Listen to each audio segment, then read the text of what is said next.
My Gig hoje em foco com Fear Factory. Aqui recuperamos uma entrevista realizada em 2023. Dino Cazares foi suficientemente simpático para nos visitar no estúdio da Antena 3. Lá estivemos a conversar sobre a nova etapa dos Fear Factory. E o que é que podemos dizer do Dino? É a mesma pessoa desde há 40 anos atrás, humilde, genuíno, e não há grandes tretas com ele. O que é, o que não é, não é. Aí fica Dino Cazares, Fear Factory, em 2023. Dear sir, thank you so much, man. Yes, it's been many, many years, probably 1996, as we said before, right? Yeah, it's incredible, your memory, because I don't remember quite well since we met in 93, that I'm sure, but the one that you did the show here in Portugal and then you actually came to the studios, it probably was 96, something like that. Yeah, 96, I believe, was probably the first time that we played here in Portugal, yes. Yeah. That was on the Demanufacture tour. Yeah. I believe, I want to say after the Aussie tour.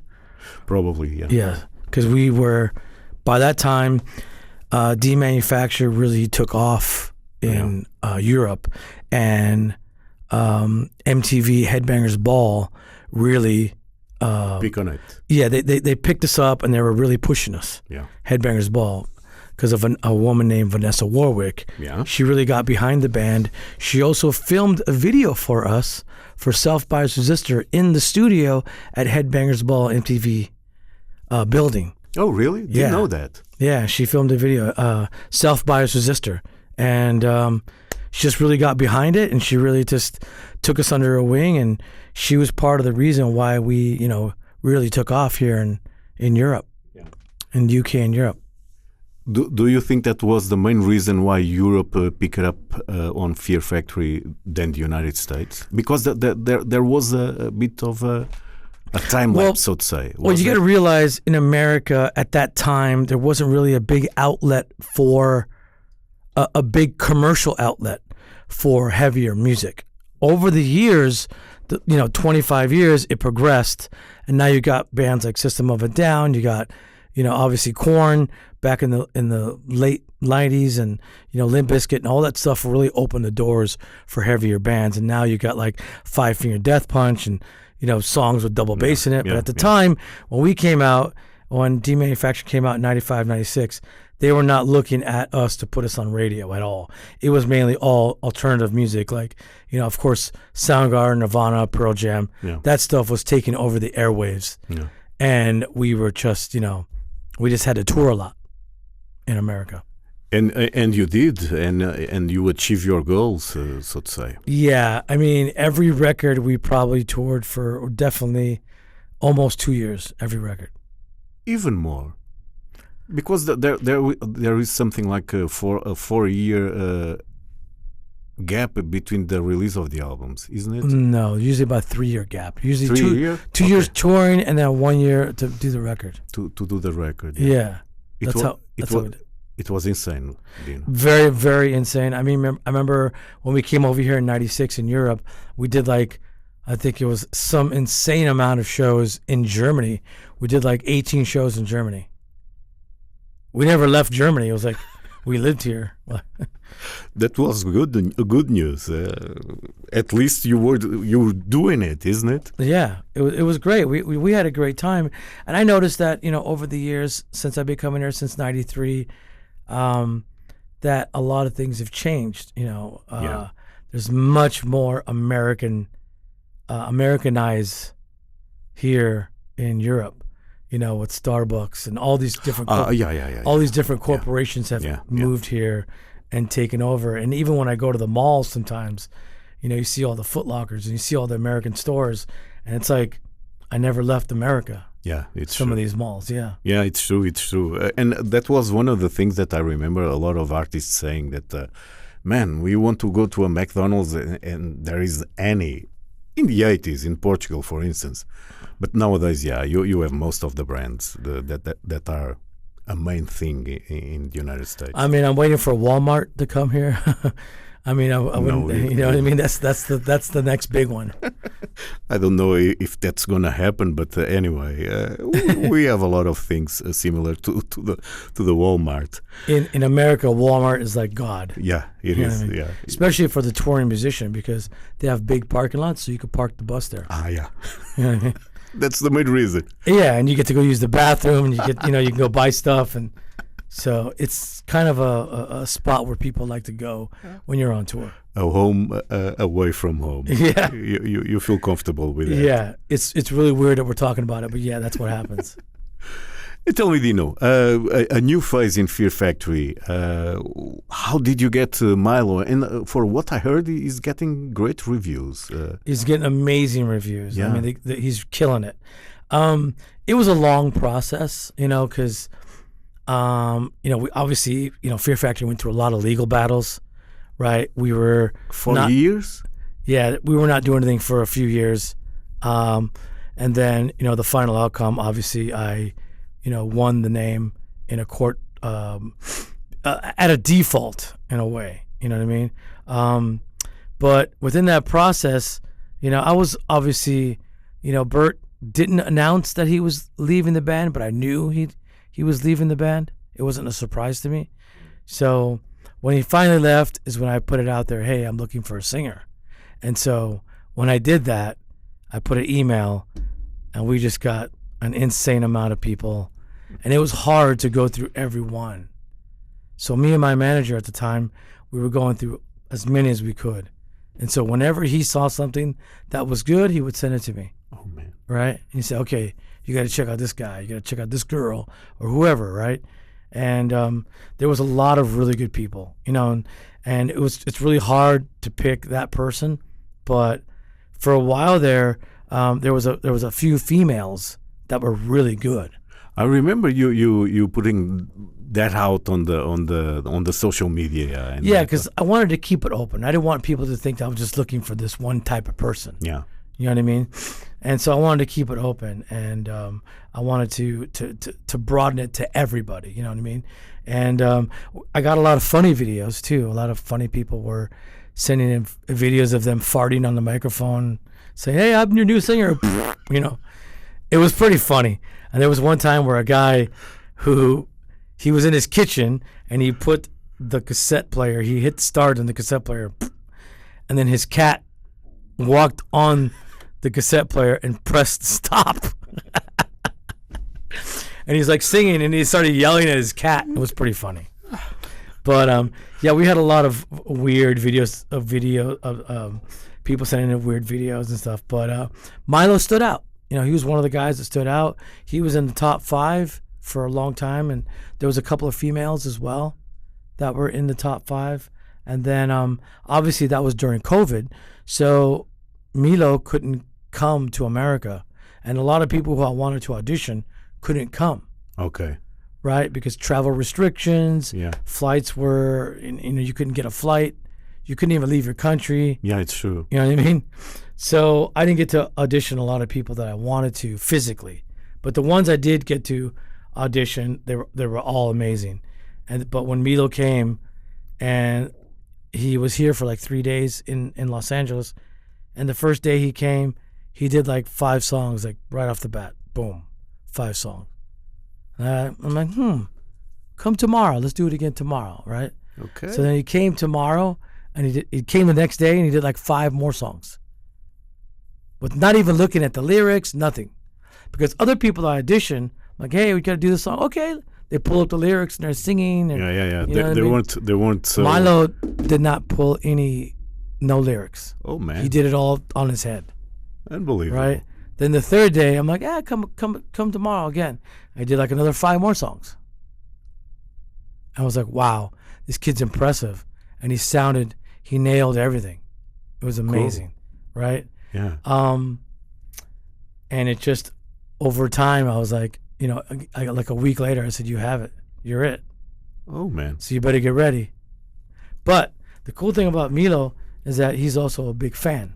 Yeah. So one of his favorite bands is Fear Factory. Mm-hmm. So he studied everything about the band. There's even times where we're rehearsing and maybe I hit a wrong note, and he goes, no, that's a half step higher. I'm like, are you sure? He goes, yeah, that's on the 4th fret, blah, blah. I'm like, are you sure? We go back and listen. He was right, because he knows it. He remembers it better than me in some cases. Oh man. But he also, he's also a multi musician. Yeah, instrumentalist. Exactly, and so he plays drums, keyboards, vocals, guitar, bass. He knows how to studio production, because him and his father have a studio in Italy, and so yeah, he was definitely more talented than me. Come on, sir. But you hit the jackpot there with the kid so complete, so to say. Yeah. Well, he was also still very green when it came to touring. Oh, of course. When it came to playing live shows, because he hadn't played a lot of live shows at all. Yeah. And so, where he's the front man. So when we started to work, well, first of all, it took a long time to get the visa because of COVID. A lot of things got delayed. Yeah. So I was like, so delay. So at that time, I went on tour with Soulfly for 2 years. I toured with Soulfly for 2 years, and I was just, getting back out there. Touring with Max was amazing. It was a whole different vibe than running your own band, because when I was touring for Max, I didn't have to just play guitar. You don't have to worry about anything. Yes, I didn't have to worry about any of the finances, none of that stuff, and that was amazing. So during that time, we got the visa, so he came to the States, and then we started working with him. We started getting prepared for live shows, getting them prepared. There's a lot of things that people don't understand. You just think you just go up there and sing. Yeah. No, you have to perform as well. And that's the main thing about how you talk to the crowd, what you say, how you move, and there's a lot of things there that people don't know. And so the presence on stage, there's a lot of details, and people don't imagine that. Weren't you worried that you choose an European guy and to have all that expenses to deal with? Didn't you take a back seat, so it's better not to get an European person? Or you didn't even worry about that? Listen, Fear Factory is a worldwide band. Yeah, I know, of course, yeah. It doesn't matter where you're from. You know what I mean? Okay. So we made sure that we get his visas all the time, and when he comes to America, he stays with me. Yeah. He stays with me. He has his own room, blah, blah, blah. Okay. So he's taken care of. Okay. You know what I mean? Okay.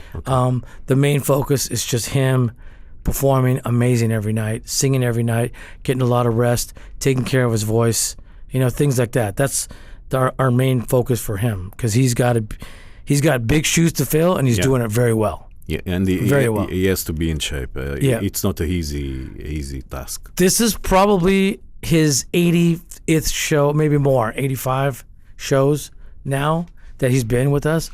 And within the first 25 shows, he was just perfect. Oh, man. Perfect. He just got better. Because the first tour that we did was in America with Static X. That was in February of this year. That was 45 shows. And 43 of the shows were sold out. Yeah. In America. It was amazing. Playing in front of big stages. I was nervous of how he was going to be when you're playing in front of, 2,000-3,000 people. Of course, yeah. And he's like, he's up there.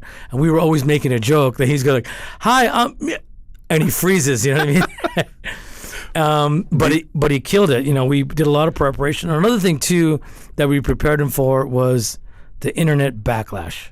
Yeah. Right? But he didn't get any. Really? Yeah. Very, very, very minor. Oh, man, brilliant. Yeah. Yeah, because most of the reactions that I saw were pretty positive. That's why I see people crying, and I've seen people crying, and I've also asked some of those people, why are you why are you crying? And they're saying that they haven't heard the songs like that in many years. Oh. Live, they haven't heard the songs live. Because right now we're very tight, and Milo's hitting everything on point. And we also have Pete Weber on drums. He comes from a band called Havoc. It's a thrash metal band. He's a fucking great drummer. And of course, Tony Campos. It's like, hey, he's my Mexican brother. So, and he's tight, and he's been with me for years, and he's been my friend for 30 years. So, he's a great bass player. So right now we're really tight. Oh man, that's pretty good news, sir. I'm eager to attend the show because I do remember the last time Bert was failing a bit on the vocals, but hey, it's age and it's natural. I'm not complaining. I respect him a lot, but it was a bit of a frustration to see that happens. And nowadays, if you have new blood and if he's doing well, that's perfect. Yeah. Also, it feels good to be with Milo because he really wants to be there. He's hungry. He wants it. Yeah. And so when he's singing songs like Resurrection, and those songs are beautiful on record, and then when he sings it live, it comes across even more passionate because you see him, open up. Yeah. Yeah. And people just, if they feel it and they cry and they love it. Oh man, that's brilliant news. Yeah. We're doing 18 songs. Oh. It's like a few songs from each record. I'm even doing 2 songs tonight on a record that I wasn't even on. Really? Yeah, there's a record called Archetype that I was not on. We're doing the song Archetype. We're also doing a song called Slave Labor. Come on, Dino, it's it's unbelievable, man. One of the things that I have to commend you for is the way that you are so down to earth. I know you since the beginning, so to say, and you were always cool. You speak with everyone, you talk with everyone, and there's no bullshit rock star going. Yeah. And you're doing even that because most of the musicians, when they aren't in an album, they don't like to do that material, and you could react like that. Well, but you're not doing that. It's even amazing. Yeah. Well, it's what the fans want. I'm giving what the fans want. So brilliant. I always put it, a lot of fans say, oh, well, how come you don't do this song? How come you don't do that song? Blah, blah, blah. And there was times where I said, well, I'm not really on those records. Yeah. So maybe I shouldn't do it, Yeah. But then a few years back, we started adding Archetype in the set list, and the reaction has been really good, So we kept that in the set list up, even now. But we decided to add Slave Labor tonight. Oh, man. Is the first time we're going to play. Thank you.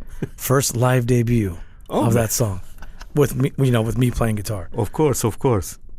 And that's I have to be honest with you, because those albums, when you weren't there, I had a pretty hard time dealing with them, because I didn't take it too well, the fact that you were just left out of the band. And one of the things that I don't know if I asked you that, but you were so business aware, and you study everything.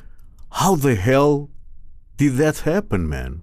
I was kind of blindsided. I didn't know it was really happening. I didn't know what was going to happen. Oh, man. I knew that there was obviously some conflict, within the guys, with me and the guys, especially Burton. But then I don't really know. I never really got the real story. And I don't think I ever got the truth, because Raymond and Christian say one thing, Burton says another thing, and they all kind of blame each other. So I never really got it. But it kind of didn't matter for me. In the long run, it kind of didn't matter, because I was able to go and do other things that I never had time to do. For instance, it was kind of a blessing in disguise. When I was out of the band and all that stuff happened, for the first 4 months, I was like, what do I do? Oh my God. I was like shocked. I was still in shock. Of course. Right. And then after 4 months, at the time, Brujo from Brujeria says, you're out of the band? Now we can tour. Let's go tour. And so, all right. So we started touring. We went to South America a lot, Mexico, Brazil, Argentina, Chile, all those countries. We just toured over there. And then I was like, I can also start my other band, Asesino. And so in 2002, I wrote the Asesino record, put out the first record. And then 2004, 2005, I did the Roadrunner All-Stars record. Mm-hmm. And then right after that, I was like, okay, I put together Divine Heresy. I did the first Divine Heresy record, 2007. And then I did the second Asesino record in 2007. And then 2010, I did the second Divine Heresy record. And then I also did I came back into Fear Factory, into the new Fear Factory record, Mechanize. So I did about 5 records there within that time. You never stop. And Fear Factory only put out 2 records. It's true. When I wasn't in the band, they only put out 2 records. And I did 5. So I don't know what those guys were doing at that time. I don't know. Probably they were trying to recover the fact that you weren't there because you were the main guy putting people to work. There you go. There you go. I was the motivator. I was, leading the charge. But I just it freed up my time to do all that stuff, and I'm glad I got to do it. Yeah. Didn't it hurt? Because it's your baby, man. Come on. Yeah, it hurt in the beginning, but then after a while, after a few months, I was like, okay, I got time to do things. I can do the things that I want to do. It's like the best example is like, okay, you're in a bad relationship and you get a divorce, right? Yeah. She goes and does another thing. She goes with another guy. Maybe you got hurt a little bit, but then you have all these choices to choose from, and enjoy yourself. And that's exactly what I did. Man. With the music, obviously. And tell me, Dino, can you go through the idea, the original idea that you have for Fear Factory? Because you started something new, man. And another question that I will ask you afterwards, because there is nothing besides System of a Down afterwards, or Slipknot, that did so different. It was a new thing, man. Yeah, I think that we were also ahead of our time. You were. Yeah. I think that if Demanufacture might have came out a few years later, maybe it would have been a little different. You know what I mean? I don't know, but our whole approach at the time was, we really wanted to be a cross between metal and industrial music, metal and electronic, add all these elements of different types of stuff that we liked. Yeah. We lived in Los Angeles, and Los Angeles at that time in the early 90s, of course, a lot of people might not understand it because they didn't live in that time, but during that time, there was a lot of great musics coming out. Late 80s, early 90s, and it was just a big melting pot of all kinds of stuff, right? You had a lot of the alternative sub-pop bands. You had a lot of the early industrial bands going more metal, like Ministry and Nine Inch Nails, adding guitars and electronics. And we wanted just to be a combination of all that. And that's what we wanted to do. Obviously, we adopted other concepts with the whole futuristic concept and where our future was going in society, being socially aware of what's going on. And kind of in a way, telling our story of where, how technology is going to play a big part in our day-to-day life. And that's just from reading books, magazines. There was really not movies. Yeah, there's not a lot of internet at that time. No. So we were watching a lot of movies and stuff like that, and so we were writing a lot of ideas down. And once we found that, we're like, okay, that's it. When we released Soul of a New Machine, our first record, it was kind of more death metal grindcore with some Godflesh industrial stuff in there. And that was just all the songs that we wrote. There was like 17 songs on that record. Yeah. But if we would have made it more a shorter record of like 10 or 11 songs, maybe it would have been different, right? You could have picked the best songs. You didn't have to put all those other songs on it because, like, you made a pretty good impression with that, Ben. Come on. Yeah. Don't get me wrong. I mean, 17 songs. Yeah, of course. It's cool. But what we decided was like, okay, we need to shorten it on the next record and concentrate on 10, 11 good songs. And that's where Demanufacture was born. And you did do the Furies, the Mind Killer. That was another one that I played like mad in those times, man. Fears the Mind Killer was the catalyst to how Demanufacture was going to sound. Okay, yeah.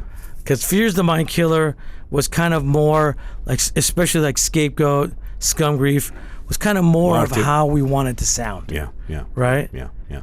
So we just didn't have the money to buy all the technology, the keyboards and the computers and the samplers and all that stuff. We just didn't have that money to buy that. So we kind of, Solve a New Machine, in so many words, was kind of like the poor man version of that. Yeah, You know, it was the rudimentary Fear Factory because you didn't have anything. You only had the talent there. Correct. That was it. So when we did Fears of My Killer, you know, when we brought Reese Fulber in there, to do the remixes, and we were like, that's it. That's how we need to sound. And then when we did Demanufacture, we wrote with the keyboard and all that stuff, and Reese came down and, you know, mixed the record and played keyboards on the record, and it was amazing. We have an expression in Portuguese which is pedrada no charco. I don't know how to Swimming say. with the sharks? No. A stone in the pond, a stone in the pond, or something like that, because it was a mind-opening thing. There was a few bands trying to do the crossover. I remember that Megadeth had a crystal mix of the Symphony of Destruction.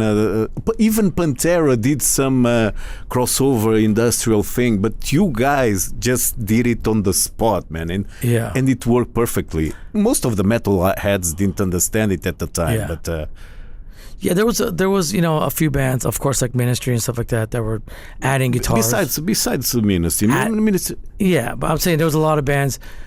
Well, I'm just talking about Ministry because they started adding guitars to their music later on. You know what I mean? But we were kind of more of, it's hard to say because, you know, my influences were so broad at the time. You know what I mean? It's hard to say, but, you know, in my heart is obviously metal first. You know what I mean? And when I was writing those riffs, I was thinking metal. You know what I mean? Metal. But then we just put the production and everything else on top of that, and it came out amazing. Without a doubt, sir. And it worked just perfectly.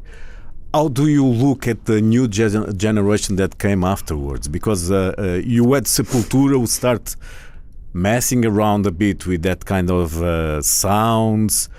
And you have a whole new generation of bands that were... Static X came afterwards. Cool Chamber, if I'm not wrong. You had a lot of them. Well, Cold Chamber was a band that I heard back in '94, and I was like, this band needs to get signed. So I took that to Roadrunner. Yeah, you were. Yeah, but just like Max from Sepultura took our demo to Monty Connor at Roadrunner Records, that was in 1991, and that's how we got signed to Roadrunner. Tell me, really? Yeah. I never heard that. 1991. It was Max? Yeah. Well, Monty had heard the band already. Yeah. But he didn't like some of our early demos. But when we did a new demo, Max heard it at a music convention in Los Angeles in 1991. That was the first time I met Max as well. Yeah, because I was about to ask you, how did you met Max? At a music convention. Oh, okay. At the bar. Drinking, of course. That's a good place. He was drinking. No, Max will be there for sure. Yeah, exactly. So he knew about me already because of my band Brujeria. At that time? Yes. You had Brujeria? Brujeria was 1989, yeah. Oh. We started in 1989. I'm learning a lot, always. Yeah. So we had some 7-inches, and Billy Gould from Faith No More was on bass, playing bass guitar. So in 90 and 91, they Faith No More went to Brazil for the big festival they have there. I can't remember the name of it. Rock in Rio. Rock in Rio, that one, that's it. And he met the guys in Sepultura, and he gave the guys 7 inches of Brujeria. Oh, okay. To Sepultura. So, and Billy Gould told them about us, about me, and about Brujo and everybody else. Okay. So when they came to LA for the music convention, Max knew who I was, but I didn't know who he was. I knew the band, I just didn't know him. Oh. So he grabbed me by my arm and says, Papa Capado. It means castrated pope.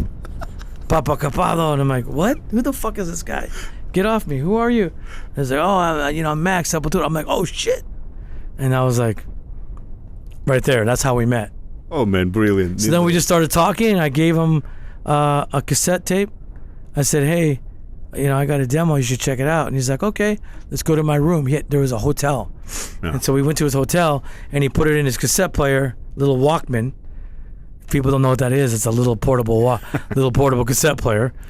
And he put it in. He's like, oh my God. He fell in love with it instantly. And then he didn't want to give me back the cassette. I go, it's my only cassette. I need it. So I had to wrestle him to get the cassette back. But later that night, he told Monty Connor at Roadrunner Records, he was the A&R guy, he told him, hey, you need to check out fucking Fear Factory. And he's like, yeah, I know Fear Factory. No, you need to hear the new stuff. And so the next day I got a call from Monty Connor saying, hey, I want to hear the new stuff. And then boom, that was it. That's how we got signed. But yeah, going back to, LA, there was a big scene going in LA. You had Static X, Korn, System of a Down, Spineshank. But Spineshank was later, wasn't it? Spineshank, I think, came out like 96, 97, around there. Yeah. You, man. But I also got them signed to Roadrunner Records Korn. as well. What's that? Korn. When did Korn? The first record was 94. 94, okay, yeah. Yeah, but there was a big scene going on in LA. Without a doubt. Yeah. A lot of bands. Linkin Park. Orgy, yeah. I mean, there was a huge scene, and all the bands were getting signed. Boom, they were all getting signed. Yeah. There was a boom there. Yeah. Without a doubt.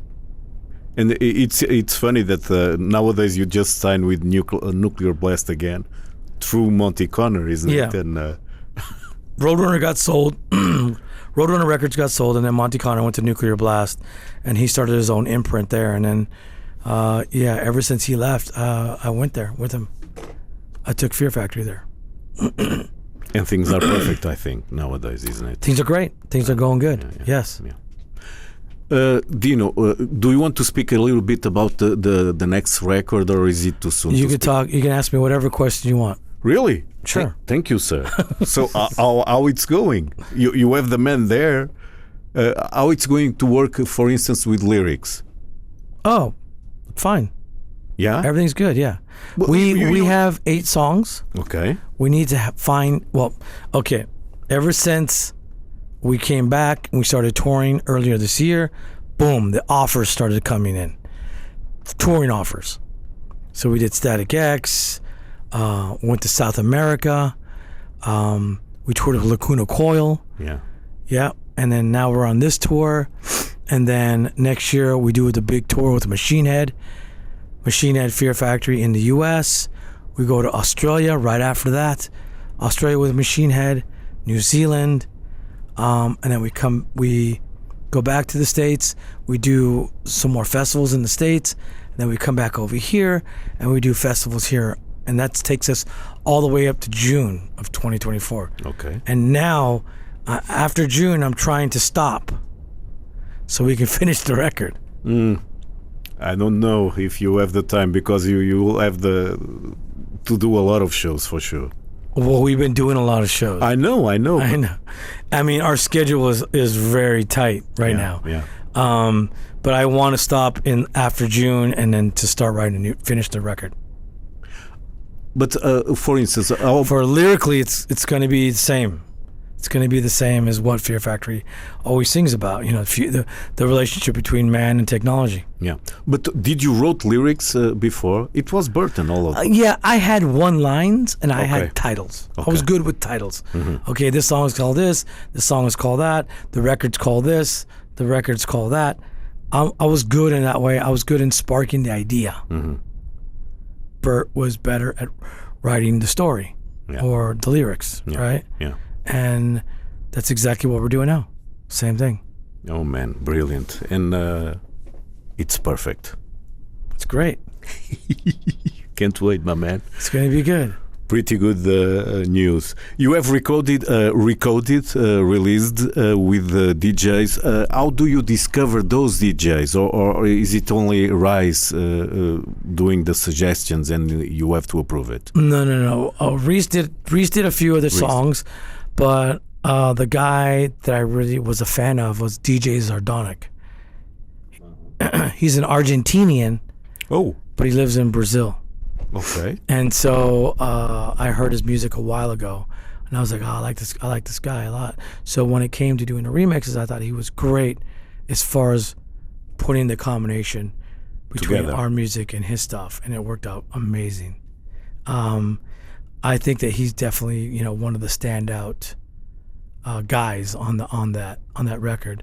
And of course, Rob G, he comes from the Gabba side, and I've known him for a long time. And then Blush Response is also a very heavy industrial guy, and he was somebody that I met from Reese. And when I came back into Fear Factory, Reese had him do some remixes for Mechanize and The Industrialist. And so that's how I knew him, Blush Response. And so he also appeared on the record as well. You just mentioned a thing that I learned from you, the Gabba sound. I think you were the first guys doing some spotlight on that. There might have been some other people. I know that Brutal Truth did a remix. It was kind of like that, like one song. They did like one song that remix that came out on some special edition. But we wanted to do a whole thing. We wanted to feature. Yeah. Some of these artists on the remix record back in '97 for remanufacture. Yeah. But yeah, it was like really heavy stuff. I think that, for instance, the DJ Skrillex, it just exists because of you guys, probably. I don't know. I know he was a fan. I know that. He has to. Yeah. DJ Skrillex did a commercial for a portable speaker, right? Mm. And in the commercial, he used Fear Factory's music, and he was singing to Fear Factory. Really? Yeah, Resurrection, Revive. And he was showing the speaker, yeah. Oh, man. It was really cool. Did you get paid? Yeah, for the commercial we did, yeah. Of course. Dino, I know that you you receive a lot of message from fans thanking daily, thanking you for the music, that they were depressed, they were thinking bad thoughts, and probably it was the music who put them up. What was the music for you who did that? My music, all of it. No, but when you were a kid. Oh, when I was a kid. Well, when I was a kid, AC/DC. Really? Oh, yeah. Yeah, 1975, 76, listening to AC/DC. Yeah, I was about 9, 10 years old, yeah.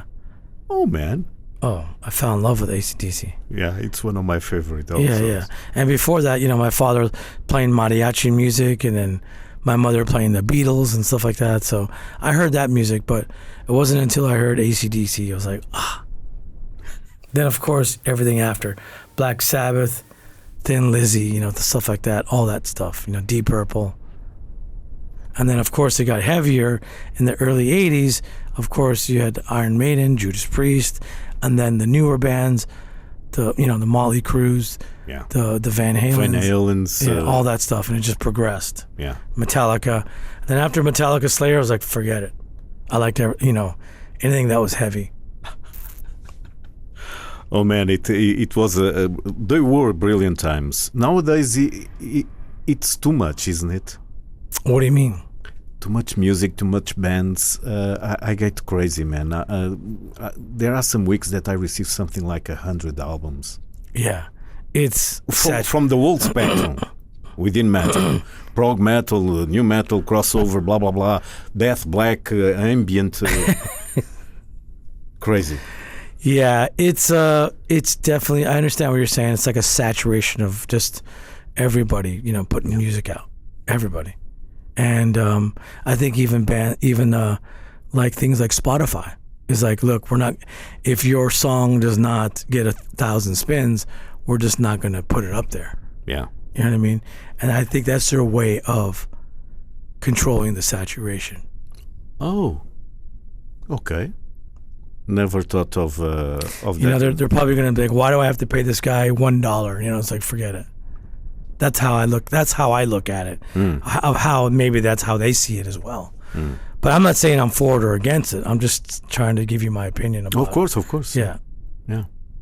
And for instance, I'm thinking that when Metallica is over, AC/DC is over, Iron Maiden is over, System of a Down, Rage Against the Machine, and Slipknot are over, there won't be metal on big stadiums anymore.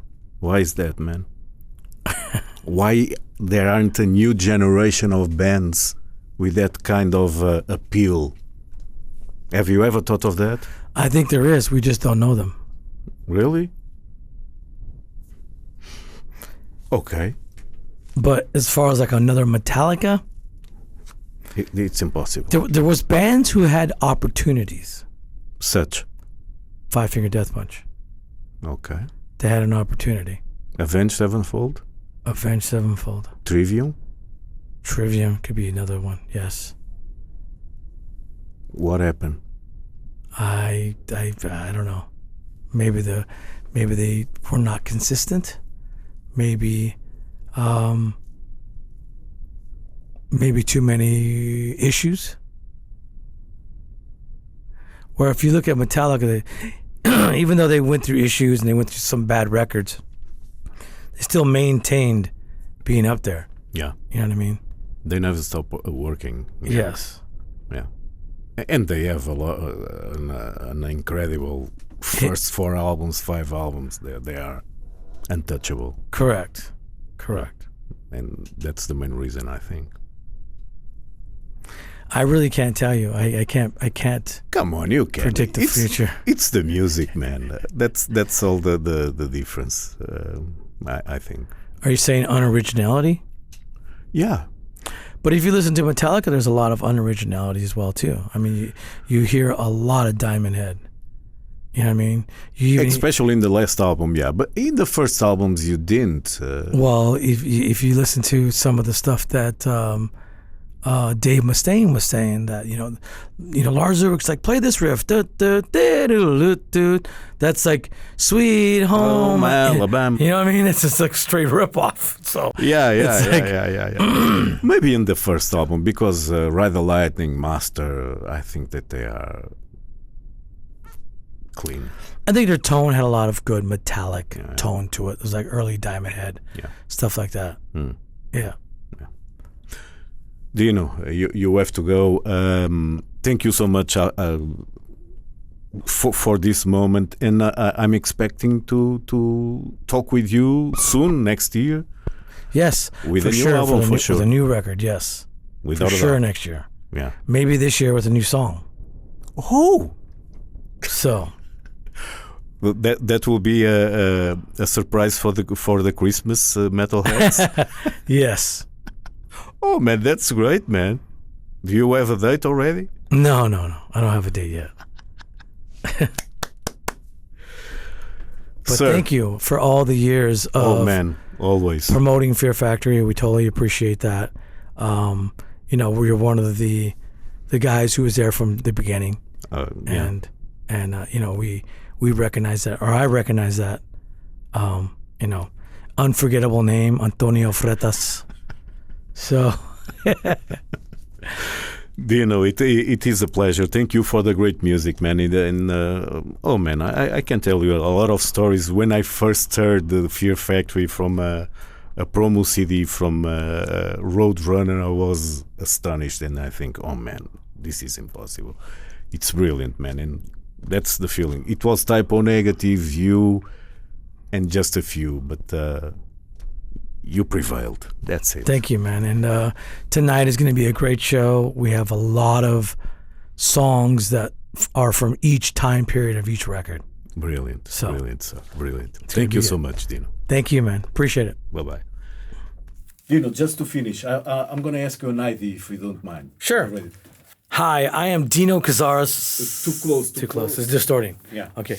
Hi, I am Dino Cazares from the group Fear Factory, and I am here with the legendary António Freitas.